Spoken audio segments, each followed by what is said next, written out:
Welcome. On November 11th, 1918, the Allied and Central Powers signed the armistice. It should be kept in mind that an armistice is, by definition, a temporary peace. It is therefore different than a truce, which, in theory, aims at a permanent cessation of hostilities. But the armistice did pave the way for the Paris Peace Conference, which began on January 18th, 1919. Some outcomes of the conference are well known, such as the signing of the Treaty of Versailles and the creation of the League of Nations. But this is not all. The Paris Peace Conference not only saw the United States become a major global player, but the conference also inspired many Christian churches to pursue their own paths of peace through what is now known as the ecumenical movement. Today, we'll look at grand ambitions and regrettable defeats as the horrors of the Great War gave way to the pursuit of diverse visions of a new international order.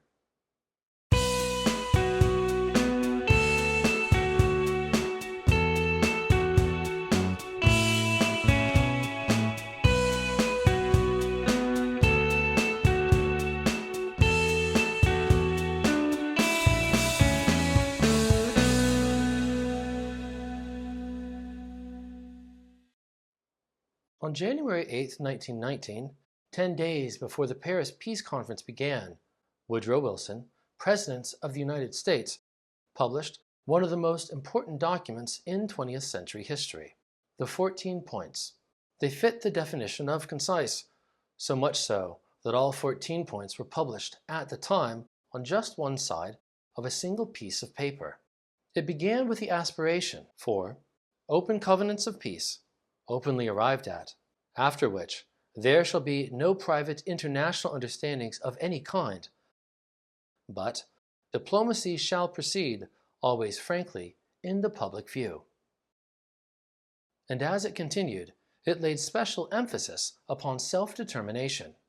Wilson advocated a free, open-ended, and absolutely impartial adjustment of all colonial claims, based upon a strict observance of the principle that, in determining all such questions of sovereignty, the interests of the population concerned must have equal weight with the equitable claims of the government whose title is to be determined.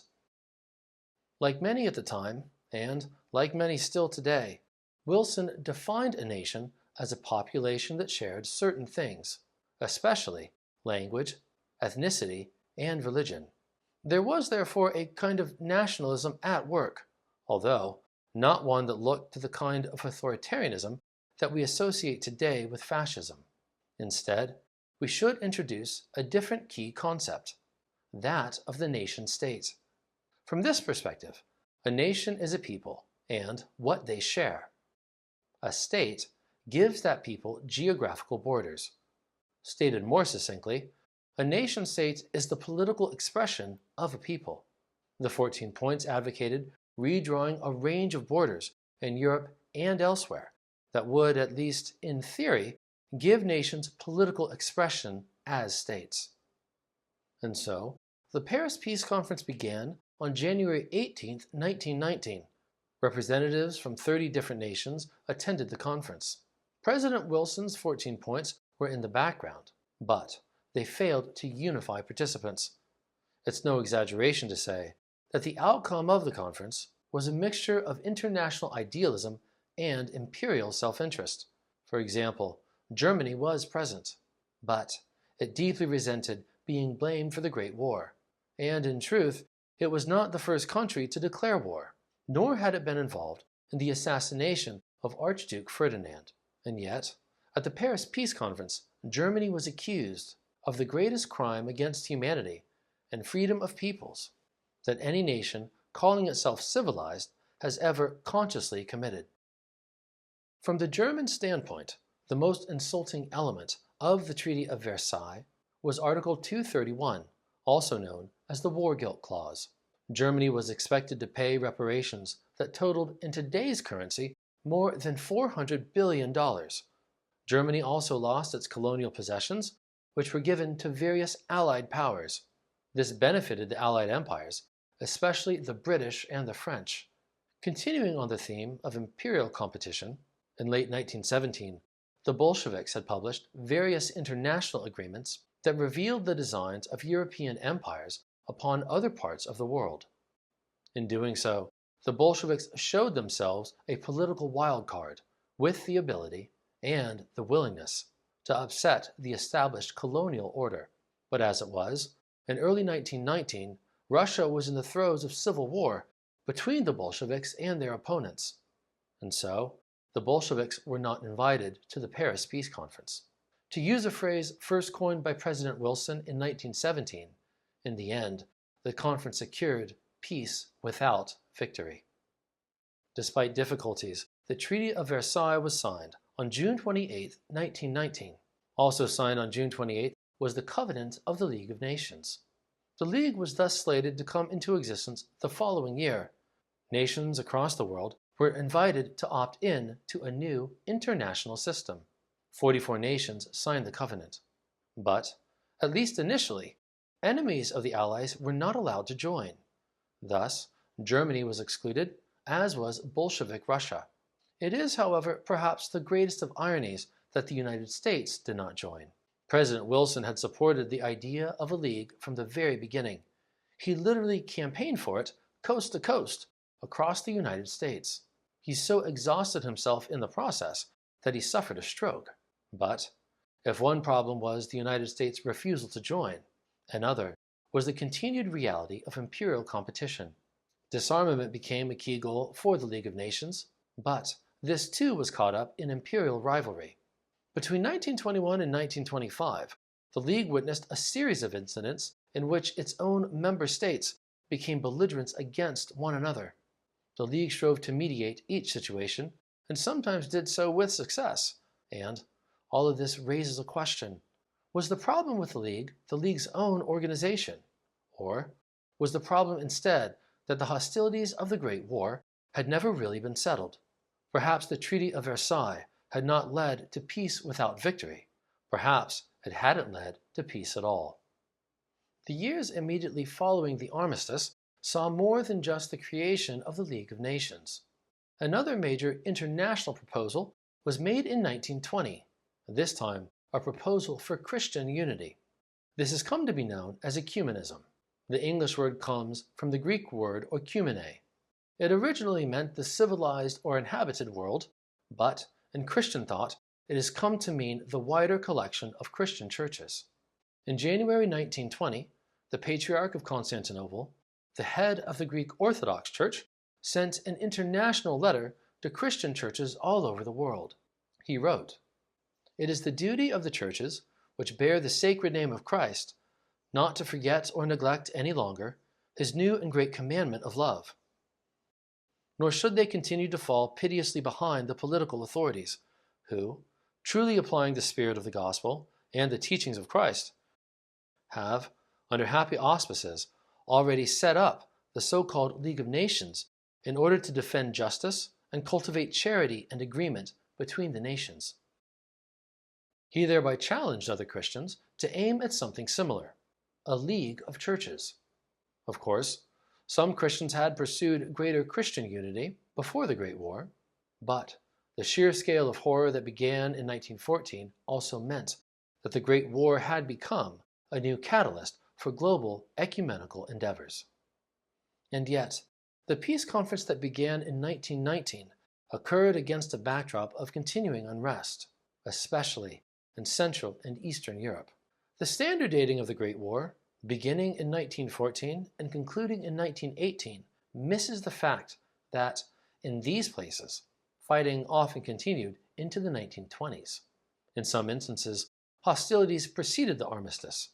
Beginning in January 1918, Finland saw a civil war.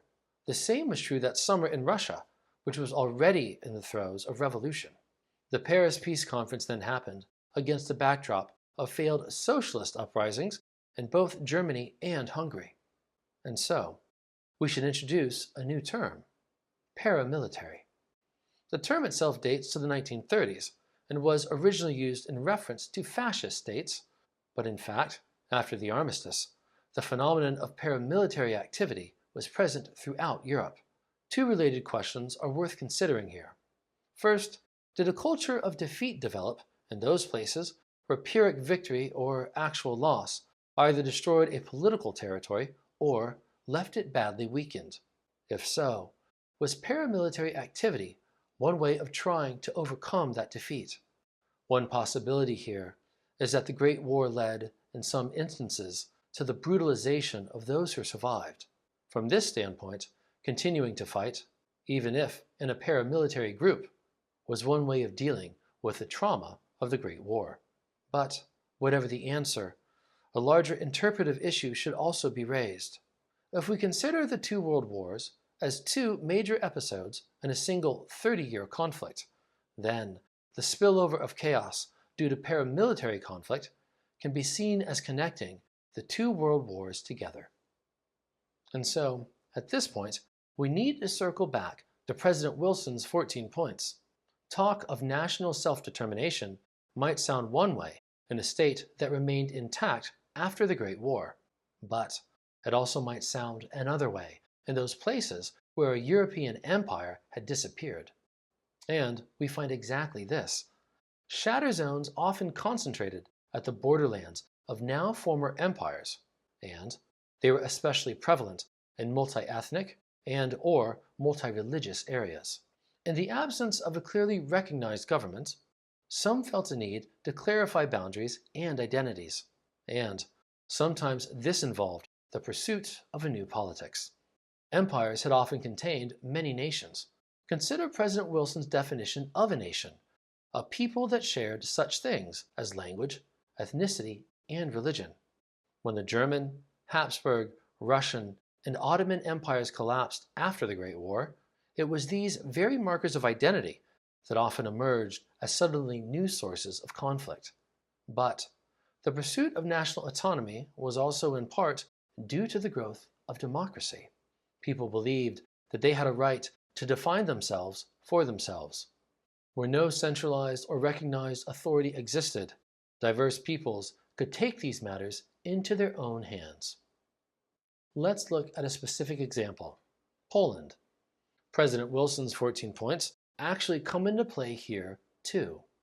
In point number 13, he wrote, "An independent Polish state should be erected, which should include the territories inhabited by indisputably Polish populations, which should be assured of free and secure access to the sea, and whose political and economic independence and territorial integrity should be guaranteed by international covenant." And in fact, Poland regained its independence in 1918 as the Second Polish Republic. Under diverse occupations during the Great War, nearly 1.5 million Polish men were drafted into the armies of other nations. More specifically, during the Great War, 800,000 Poles served in the Russian army, 300,000 served in the Habsburg or Austro-Hungarian army, and 300,000 served in the German army. Of these, nearly 450,000 died. And in World War II, Poland was invaded by both Nazi Germany and the Soviet Union, and it was later made part of the Soviet Union during the Cold War.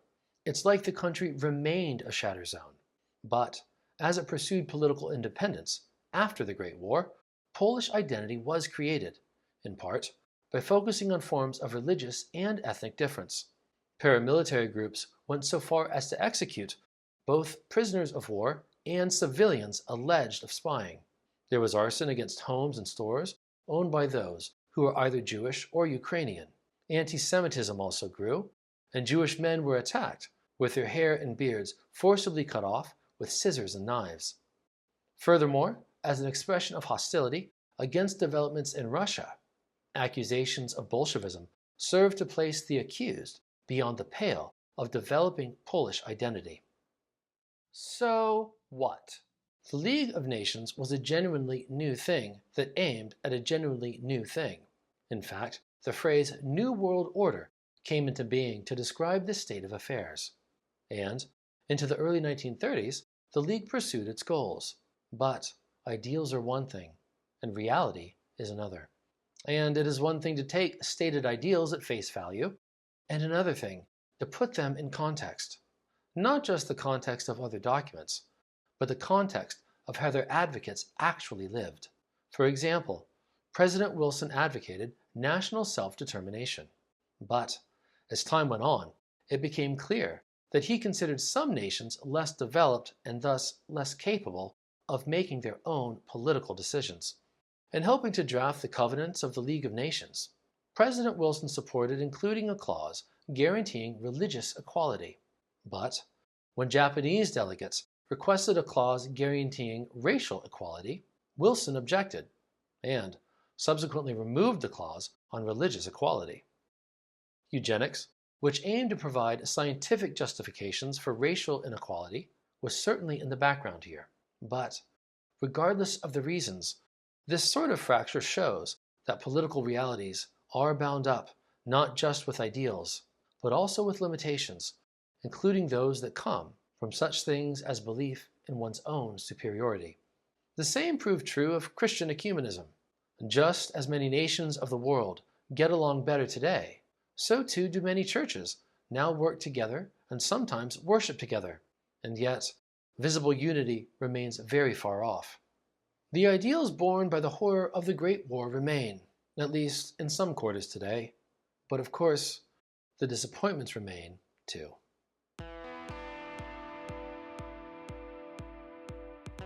If you're interested in learning more, these books are worth consulting. First, for a clear introduction to the Treaty of Versailles, read The Treaty of Versailles, A Concise History by Michael S. Nyberg. Clocking in at exactly 101 pages, it is what it promises, a short and focused introduction to the treaty that Nyberg describes as the centerpiece of the Paris Peace Conference. Next, if you want to follow the history further, read The League of Nations, the Peace Conferences of 1919 to 23 and Their Aftermath by Ruth Hennig. She concludes on the eve of World War II as she makes the compelling argument that, whatever its flaws, the League of Nations was genuinely pioneering. Finally, the history of the World Council of Churches is covered in Willem Visser te Heft's excellent volume, The Genesis and Formation of the World Council of Churches. The volume also contains numerous transcriptions of key documents by Christian leaders from across the world as they sought a new age of Christian cooperation in the wake of the Great War. That's all for now. Thanks so much for watching. Please hit the subscribe button, feel free to leave a comment, and I'll see you next time.